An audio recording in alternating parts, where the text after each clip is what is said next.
मैं Mukesh Kumar 11th class के chemistry के सभी स्टूडेंट्स का अपने इस प्यारे से YouTube channel Mukesh chemistry lectures पर वेलकम करता हूं। बच्चों, मैं आज आपको इस लेक्चर में लुईस स्ट्रक्चर का बचा हुआ पार्ट पढ़ाने जा रहा हूं। लुईस स्ट्रक्चर को बनाने के लिए मैंने एक जो सीरीज स्टार्ट की थी उसमें 3 पार्ट आपको प्रोवाइड करा दिए, part first, part second and part third. आज मैं आपको लुईस स्ट्रक्चर का लास्ट पार्ट 4 बताने जा रहा हूँ। तो बच्चों, आप अपनी कॉपी और पेन के साथ रेडी हो जाइए और लुईस स्ट्रक्चर बनाना मेरे साथ स्टार्ट करिए। बच्चों, आज मैं आपको बताऊंगा H2SO4 का एग्जाम्पल बताने जा रहा हूं। H2SO4 की लुईस स्ट्रक्चर।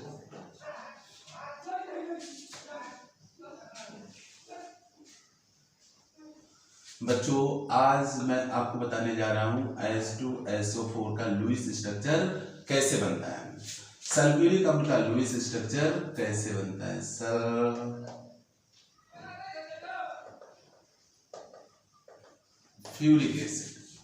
सल्फ्यूरिक एसिड को देखते हैं। तो बच्चों, मैंने जो आपको एक प्रोसीजर बताया था स्टेप बाय स्टेप चलने का कि फर्स्ट स्टेप में क्या करते हैं, सेकंड स्टेप में क्या करते हैं, और आपको 8 रूल्स बताए थे। उन सारे रूल्स का यूज करते हुए स्टेप बाय स्टेप जब हम चलेंगे तो आसानी से इसकी लुईस स्ट्रक्चर बना पाएंगे। तो बच्चों, सबसे पहले हमारा काम होता है कि जो भी कंपाउंड दिया होता है उसका सेंट्रल एटम सेलेक्ट करें। तो बच्चों, इसमें सेंट्रल एटम के लिए मैंने पहली कंडीशन आपको बता रखी है कि सबसे पहले हम ये देखते हैं कि जितने भी एटम्स उस कंपाउंड में दिए हैं उन एटम्स में सबसे कम संख्या में कौन है। तो यहाँ सबसे कम संख्या में आपको नजर आ रहा होगा सल्फर है। तो बस इसी से डिसीजन हो जाएगा कि सेंट्रल एटम सल्फर है। तो यहाँ सेंट्रल एटम है सल्फर। इसके बाद हमारा अगला स्टेप क्या होता है कि जो कंपाउंड है उस कंपाउंड में टोटल इलेक्ट्रॉन्स कितने हैं। तो ये टोटल इलेक्ट्रॉन्स हम कैसे पता करते हैं। हम पता करते हैं कि जितने भी एटम हैं सभी एटम के संयोजी कोषों के इलेक्ट्रॉनों का योग करते हैं और इसके बाद अगर उसमें नेगेटिव चार्ज है तो नेगेटिव चार्ज जोड़ देते हैं, अगर पॉजिटिव चार्ज है तो पॉजिटिव चार्ज घटा देते हैं। या नेगेटिव और पॉजिटिव चार्ज है नहीं तो हम क्या निकालेंगे, सभी परमाणुओं के संयोजी कोषों के इलेक्ट्रॉनों का योग। तो इसमें हाइड्रोजन के 2 परमाणु हैं, हाइड्रोजन के संयोजी कोष में 1 इलेक्ट्रॉन होता है, सल्फर का 1 परमाणु है, सल्फर के संयोजी कोष में 6 इलेक्ट्रॉन होते हैं, ऑक्सीजन के 4 परमाणु हैं, ऑक्सीजन के संयोजी कोष में 6 इलेक्ट्रॉन होते हैं। नेगेटिव चार्ज है नहीं, 0 कर देंगे, पॉजिटिव चार्ज है नहीं, 0 कर देंगे।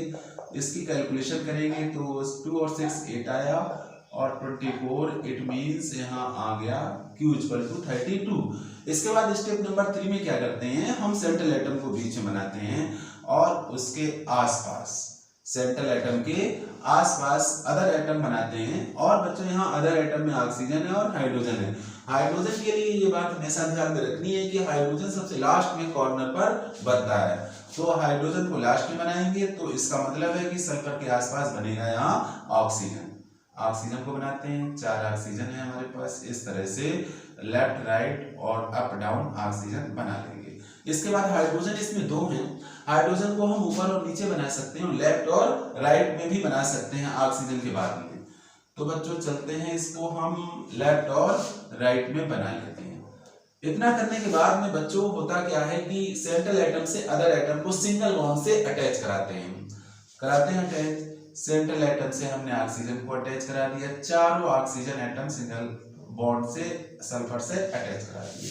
इसके बाद जो हाइड्रोजन कॉर्नर पर है तो हाइड्रोजन के पास में ऑक्सीजन, तो हाइड्रोजन को ऑक्सीजन से सिंगल बॉन्ड से अटैच करा दिया। सिंगल बॉन्ड से अटैच कराने का मतलब है कि उस बॉन्ड में दोनों एटम्स का 1 इलेक्ट्रॉन शेयर कर रहा है। 1 इलेक्ट्रॉन हाइड्रोजन का है, 1 ऑक्सीजन का है। यहाँ पर 1 इलेक्ट्रॉन ऑक्सीजन का है, 1 इलेक्ट्रॉन सल्फर का है। इसी तरह से यहाँ 1 इलेक्ट्रॉन ऑक्सीजन का, 1 सल्फर का, 1 हाइड्रोजन का, 1 ऑक्सीजन का। तो अभी हमारे सामने जो पिक्चर है वो इस तरह की है कि सभी एटम्स के बीच में हमने सिंगल बॉन्ड बना दिया है, सिंगल बॉन्ड से उनको अटैच करा दिया है और सारे एटम्स के पास में अभी जैसे हाइड्रोजन देखें, इसके पास 2 इलेक्ट्रॉन हो गए हैं। इस ऑक्सीजन को अगर देखें तो इस ऑक्सीजन के पास देखिए टोटल कितने इलेक्ट्रॉन है, 2 2 4 इलेक्ट्रॉन हो गए, क्योंकि जो शेयर्ड इलेक्ट्रॉन होते हैं वो दोनों एटम के साथ काउंट होते हैं। इस ऑक्सीजन के पास 2 इलेक्ट्रॉन है, ऊपर वाले ऑक्सीजन के पास 2 इलेक्ट्रॉन है, इस ऑक्सीजन के पास 2 4 इलेक्ट्रॉन है, और सल्फर के पास 2 2 4 4 2 6 6 2 8 इलेक्ट्रॉन है, हाइड्रोजन के पास 2 इलेक्ट्रॉन है। इतना काम बच्चों करने के बाद में इलेक्ट्रॉन्स ऑफ बॉन्डेड पेयर निकालते हैं। हम निकालते हैं BPE, electrons of bonded pair. इसके लिए क्या करते हैं, 2 into multiply by total bonds. तो टोटल बॉन्ड यहाँ कितने हैं काउंट करते हैं, 1 2 3 4 5 6, तो 2 मल्टीप्लाई बाई 6 इक्वल टू 12। तो यहाँ वो इलेक्ट्रॉन जिन्होंने बॉन्ड बनाने में अभी तक पार्टिसिपेट किया है वो 12 है। इसके बाद हम निकालते हैं इलेक्ट्रॉन्स ऑफ लोन पेयर, ऐसे इलेक्ट्रॉन जिन्होंने बॉन्ड बनाने में पार्टिसिपेट नहीं किया है। तो ये काउंट करने के लिए हम टोटल इलेक्ट्रॉन से वो इलेक्ट्रॉन सब्ट्रैक्ट कर देते हैं जिन्होंने बॉन्ड बनाने में पार्टिसिपेट किया है। तो टोटल इलेक्ट्रॉन हमारे पास है 32 माइनस 12 इक्वल टू हो गया 20। इट मींस हमारे पास ऐसे इलेक्ट्रॉन जिन्होंने अभी तक बॉन्ड बनाने में पार्टिसिपेट नहीं किया है वो 20 हैं। इट मींस हमारे पास 20 इलेक्ट्रॉन हैं जिनका हम यूज कर सकते हैं। बच्चों इतना करने के बाद में हमारा काम होता है कि जितने भी एटम्स हैं उन सभी का ऑक्टेट कंप्लीट कराएं। अगर हाइड्रोजन है, हाइड्रोजन एक्सेप्शन है, हाइड्रोजन है तो उसको 2 इलेक्ट्रॉन दें। अगर अदर एटम है तो उनको 8 इलेक्ट्रॉन दें। और जो सेंट्रल एटम होता है वो ऑक्टेट रूल को वायलेट करता है, ऑक्टेट रूल को वायलेट भी कर सकता है, ब्रेक भी कर सकता है। इट मींस उसके पास number of electrons outermost shell में 8 या 8 से ज्यादा भी हो सकते हैं, कुछ केसेस में कम भी होते हैं। तो अब यहाँ पर हम देखते हैं क्या सभी का ऑक्टेट कंप्लीट है। अगर नहीं कंप्लीट है तो मेरे पास 20 इलेक्ट्रॉन है, 20 इलेक्ट्रॉन्स का यूज करेंगे, ऑक्टेट कंप्लीट कराएंगे।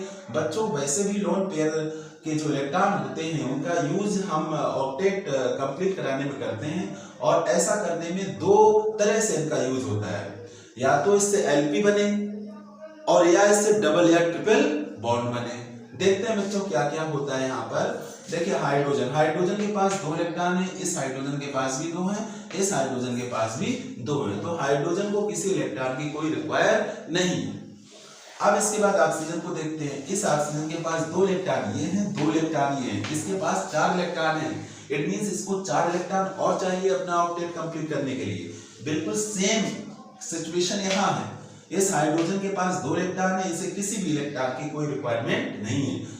इस ऑक्सीजन के पास 4 इलेक्ट्रॉन है, इसको 4 इलेक्ट्रॉन और चाहिए। इसका मतलब है 4 इलेक्ट्रॉन इसे चाहिए, 4 इलेक्ट्रॉन इसे चाहिए। ऊपर ऑक्सीजन को देखते हैं। इस ऑक्सीजन के पास अभी 2 इलेक्ट्रॉन है, इसका मतलब है इसको ऑक्टेट कंप्लीट करने के लिए 6 इलेक्ट्रॉन और चाहिए।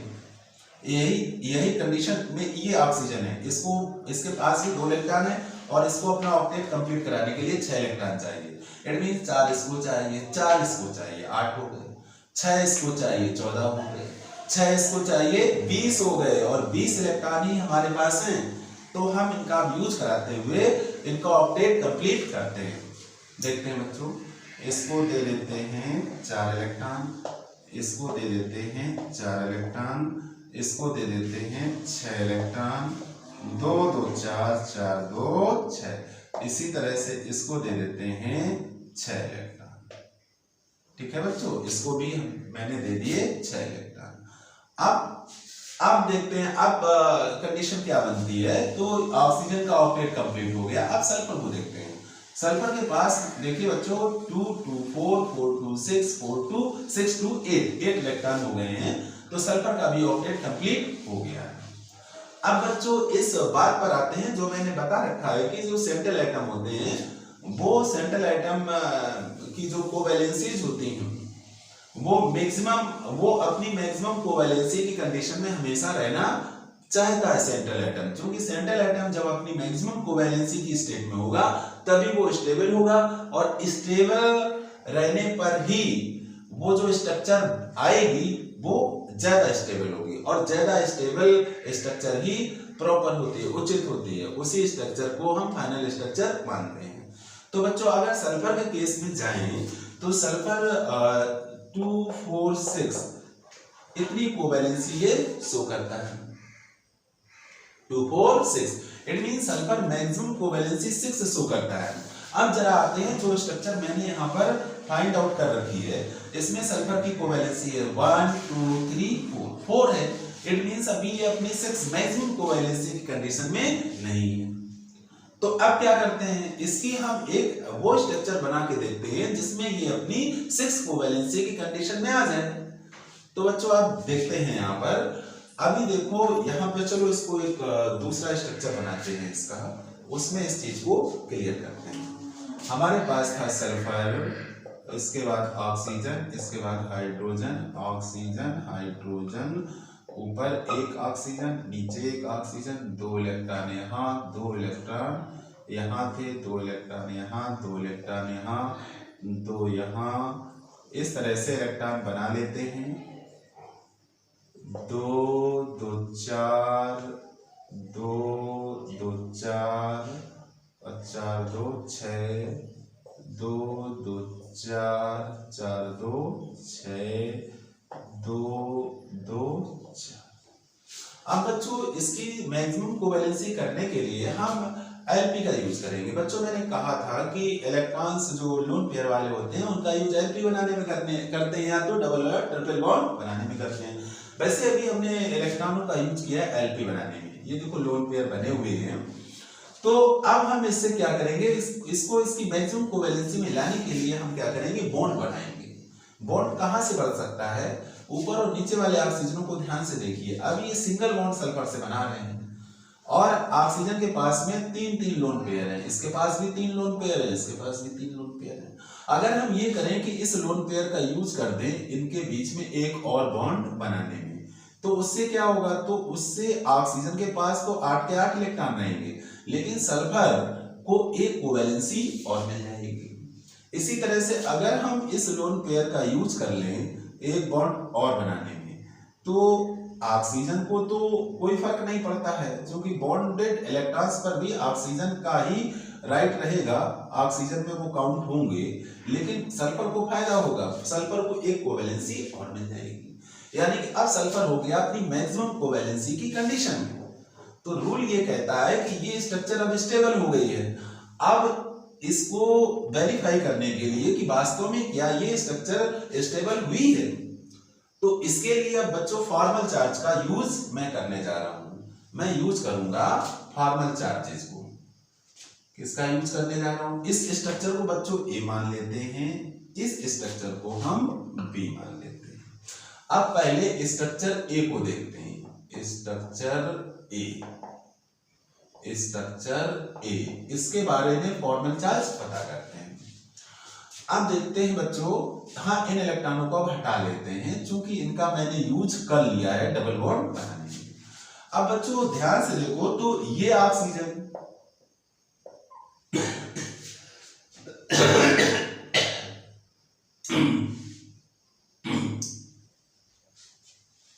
ये ऑक्सीजन,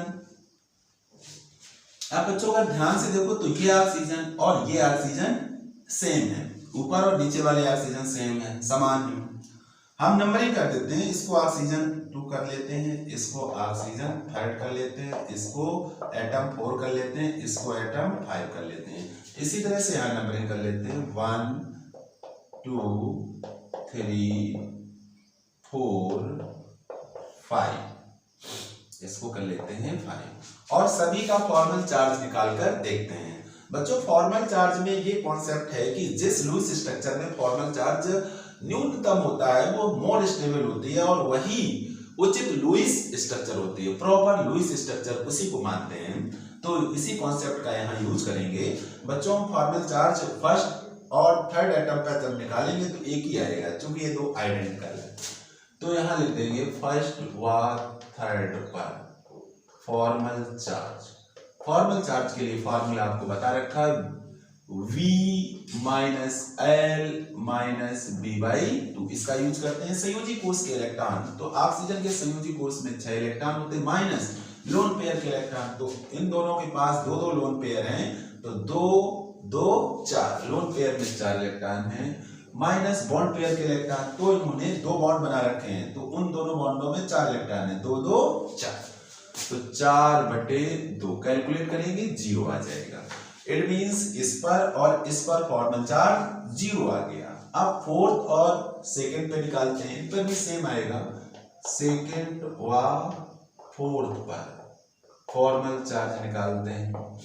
देखिए बच्चों, इनके वैलेंस शेल में 6 इलेक्ट्रॉन, लोन पेयर के इलेक्ट्रॉन 2 2 4 4 2 6 है इनके पास। एक इन्होंने बॉन्ड बनाया है तो 2/2 इक्वल टू काउंट करो -1। तो इस पे भी फॉर्मल चार्ज -1 है और इस पर भी -1 है। अब हम फिफ्थ एटम यानी कि सल्फर पर फॉर्मल चार्ज निकालते हैं। सल्फर पर फॉर्मल चार्ज, सल्फर पर, तो सल्फर बच्चों, सल्फर की आउटर मोस्ट शेल में 6 इलेक्ट्रॉन होते हैं माइनस लोन पेयर के इलेक्ट्रॉन। बच्चों ध्यान से देखो, यहाँ सल्फर पर कोई भी लोन पेयर नहीं है तो इसके लोन पेयर के इलेक्ट्रॉन हो जाएंगे 0 माइनस बॉन्डेड इलेक्ट्रॉन। तो बॉन्डेड इलेक्ट्रॉन इसके पास है 2 2 4 4 2 6 6 2 8 है, तो 8/2 तो 6 - 4 यानी कि 6 - 4 यानी कि +2। तो इस स्ट्रक्चर में इस ऑक्सीजन पर फॉर्मल चार्ज -1 है, इस ऑक्सीजन पर -1 है और सल्फर पर +2 है। नेट अगर चार्ज देखा जाए तो -2 + 2 = 0, लेकिन फॉर्मल चार्ज ये निकलकर यहां पर आ रहा है। अब जरा बच्चों चलते हैं, अब देखते हैं स्ट्रक्चर बी को। ध्यान देंगे, स्ट्रक्चर बी में आते हैं। अब स्ट्रक्चर बी में बच्चों फर्स्ट और थर्ड जो ऑक्सीजन एटम है इन पे फॉर्मल चार्ज सेम आता है और फर्स्ट और थर्ड यहां मैंने देखा था दोनों पे आया था 0, वही कंडीशन यहां पर है, निकाल लेते हैं। फर्स्ट व थर्ड पर फॉर्मल चार्ज क्या होता है, वैलेंस शेल के इलेक्ट्रॉन 6 माइनस लोन पेयर के इलेक्ट्रॉन 2 2 4, बॉन्डेड इलेक्ट्रॉन 2 2 4, 4/2 बराबर 0। अब हम निकालते हैं सेकेंड व फोर्थ। सेकेंड और फोर्थ ऑक्सीजन एटम एक जैसे हैं। सेकेंड व फोर्थ पर फॉर्मल चार्ज देखते हैं बच्चों। ऑक्सीजन के वैलेंस शेल में 6 इलेक्ट्रॉन, लोन पेयर के electron 2 2 4, bonded electron 2 2 4, 4/2 it means 0। यानी कि जितने भी इसमें ऑक्सीजन एटम यूज हो रहे हैं सभी पे फॉर्मल चार्ज 0 है। अब जरा सल्फर पर आते हैं, फिफ्थ पर फॉर्मल चार्ज। फिफ्थ पर अगर फॉर्मल चार्ज निकाले तो सल्फर में आउटर मोस्ट शेल में 6 इलेक्ट्रॉन होते हैं माइनस लोन पेयर के इलेक्ट्रॉन, लोन पेयर यहां है नहीं 0, माइनस बॉन्डेड इलेक्ट्रॉन, बॉन्ड देखिए 2 2 4 2 6 2 8 2 10 2 12 12/2 इट मींस 0। ये बात यहां पर निकल कर आ रही है कि जो स्ट्रक्चर बी बनाई गई है इस पर, इसमें किसी भी एटम पर कोई भी फॉर्मल चार्ज नहीं है। अब फॉर्मल चार्ज की कॉन्सेप्ट ये कहती है कि जिस स्ट्रक्चर पर फॉर्मल चार्ज न्यूनतम हो, मिनिमम हो, वो स्ट्रक्चर मोर स्टेबल होती है और वही उचित लुईस संरचना मानी जाती है। तो फॉर्मल चार्ज बी पर 0 है यानी कि इस पर मिनिमम है। ए पर फॉर्मल चार्ज है, इसके 3 एटम्स पर फॉर्मल चार्ज है। तो उस कॉन्सेप्ट को यूज करने पर पता चलता है कि यहां पर लुईस स्ट्रक्चर बी मानी जाएगी, यही उचित लुईस संरचना होगी। यानी कि उचित लुईस संरचना कौन होगी, बी। और जब लुईस संरचना बनाने की बात आएगी तो इसी को ही हम बनाएंगे। किसको मानेंगे, इस स्ट्रक्चर को, स्ट्रक्चर बी को ही लुईस स्ट्रक्चर माना जाता है। ठीक है बच्चों, ये आपको क्लियर हुआ होगा कि किस हम स्ट्रक्चर को लुईस स्ट्रक्चर के फॉर्म में यूज करेंगे और किसको नहीं यूज करेंगे। बच्चों इससे नोट करें। बच्चों H2SO4 की लुईस स्ट्रक्चर के बेसिस पर आप कुछ स्ट्रक्चर बनाएंगे। मैं होमवर्क दे रहा हूं आपको। आप बनाएंगे H3PO4 की लुईस डॉट स्ट्रक्चर, आप बनाएंगे H2SO3, आप बनाएंगे H3PO3, आप बनाएंगे HNO3, आप बनाएंगे HClO3। इन कंपाउंड्स की आप लुईस डॉट स्ट्रक्चर बनाएंगे फॉर्मल चार्ज की कॉन्सेप्ट का यूज करते हुए, और जो 8 रूल्स मैंने बताए हैं उनको ध्यान में रखते हुए। अगर आपको कहीं कोई प्रॉब्लम आती है तो हमारे कमेंट बॉक्स में उस प्रॉब्लम को मुझसे शेयर करेंगे, जिससे कि मैं अपने नेक्स्ट लेक्चर में उसको सॉल्व कर। ठीक है बच्चों, थैंक यू। मेहनत करें, एंजॉय करें केमिस्ट्री को। नेक्स्ट लेक्चर में मिलते हैं। Thank you so much.